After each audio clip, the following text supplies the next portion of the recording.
تو اہل جنت کہیں گے اللہ تو نے ہمارے چہروں کو سفید کر دیا جب لوگوں کے چہرے سیاہ تھے، تو نے ہمیں جہنم کی آگ سے بچا لیا، تو نے ہمیں جنت میں ڈال دیا، تو نے دنیا کی ہر نعمت ہمیں عطا کر دی، اب کس چیز کی کمی رہ گئی؟ نبی صلی اللہ علیہ وسلم نے فرمایا کہ اللہ تعالیٰ پھر نور کے جو پردے ہیں ان کو حکم دیں گے، وہ ہٹ جائیں گے اور اہل جنت اپنے رب کو دیکھیں گے۔ اس پوری جنت میں کوئی ایسی نعمت نہیں ہوگی جو اس نعمت سے بڑی نعمت ہوگی کہ جب ایک بندہ اپنے رب کو دیکھے گا، رب کو دیکھے گا، رب کو دیکھے گا، رب کو دیکھے گا۔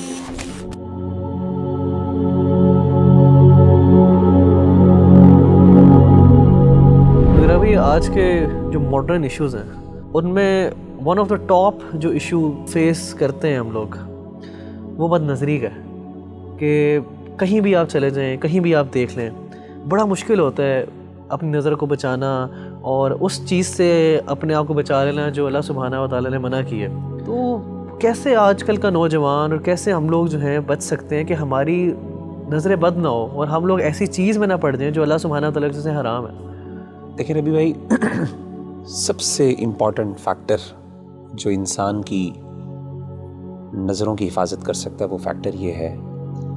کہ انسان کو اس بات کا شعور ہونا چاہیے کہ میری نظر کی قیمت کیا ہے۔ دیکھیں ہماری جو نظر ہے نا، ہم سمجھتے ہیں اس کی کوئی قیمت نہیں ہے، جس مرضی پر ڈال لیں، لیکن آپ کو یہ پتہ ہونا چاہیے اور ہم میں سے ہر بندے کو یہ پتہ ہونا چاہیے کہ اس نظر کی اتنی بڑی قیمت ہے۔ کیوں؟ کیونکہ اس نظر نے اللہ رب العزت کو دیکھنا ہے جنت۔ قیامت کے دن نبی صلی اللہ علیہ وآلہ وسلم نے فرمایا جب اہل جنت کو اللہ جنت میں بھیج دیں گے نا تو اللہ جنتیوں سے سوال کریں گے کہ اے میرے بندو هل تريدون شيئا ازيدكم، کیا تمہیں کوئی چیز اور بھی چاہیے تاکہ میں تمہیں دوں؟ تو اہل جنت کہیں گے اللہ کون سی ایسی نعمت ہے تو نے ہمارے چہروں کو سفید کر دیا جب لوگوں کے چہرے سیاہ تھے، تو نے ہمیں جہنم کی آگ سے بچا لیا، تو نے ہمیں جنت میں ڈال دیا، تو نے دنیا کی ہر نعمت ہمیں عطا کر دی، اب کس چیز کی کمی رہ گئی؟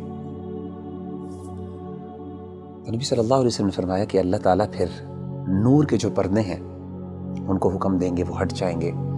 اور اہل جنت اپنے رب کو دیکھیں گے۔ نبی صلی اللہ علیہ وسلم نے فرمایا کہ فما اعطوا شيئا احب اليهم من النظر الى ربهم او كما قال عليه الصلاة والسلام، کہ اس پوری جنت میں کوئی ایسی نعمت نہیں ہوگی جو اس نعمت سے بڑی نعمت ہوگی کہ جب ایک بندہ اپنے رب کو دیکھے گا۔ اور صحابہ نے بڑے حیران ہو کے پوچھا، انہوں نے کہا کہ اللہ کے رسول هل نرى ربنا، ہم اپنے رب کو دیکھیں گے؟ کیسے دیکھیں گے؟ مطلب they were like imagining the situation۔ صحیح مسلم کی حدیث ہے، آپ صلی اللہ علیہ وسلم نے فرمایا هل تضارون في رؤية القمر ليلة البدر، کیا اندھیری رات میں جب 14ویں کا چاند نکلتا ہے، اندھیرے میں بالکل گھپ اندھیرا ہوتا ہے، اس میں 14ویں کا جب چاند نظر آتا ہے، فل مون جسے ہم کہتے ہیں، کیا آپ کو کبھی مشکل ہوئی ہے اس چاند کو دیکھتے ہوئے؟ اسی طریقے سے آپ نے پوچھا کیا سورج جب بادل نہیں ہوتے تو اس ٹائم سورج دیکھتے ہوئے کوئی مشکل لگتی ہے؟ انہوں نے کہا کہ نہیں، انکم ترون ربکم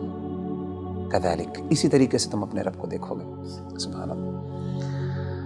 تو میں سمجھتا ہوں کہ جب انسان کو یہ شعور ہو جائے نا اور اس کو یہ پتہ چل جائے کہ ان نظروں نے اللہ رب العزت کو دیکھنا ہے قیامت کے دن، اور ان کا شرف اور ان کا سٹیٹس اور مقام یہ ہے، تو کوئی بندہ یہ پسند نہیں کرے گا کہ جن نظروں نے اتنی پاکیزہ ذات کو دیکھنا ہے وہ کوئی اللہ معاف کرے گندی چیزوں کو اور گندی فلموں کو اور اللہ کی حرام کردہ چیزوں پہ نظر ڈالے۔ میں سمجھتا ہوں یہ شعور سب سے زیادہ اہم ہے اور یہ ہمیں اپنے ہمیشہ ذہن میں رکھنا چاہیے۔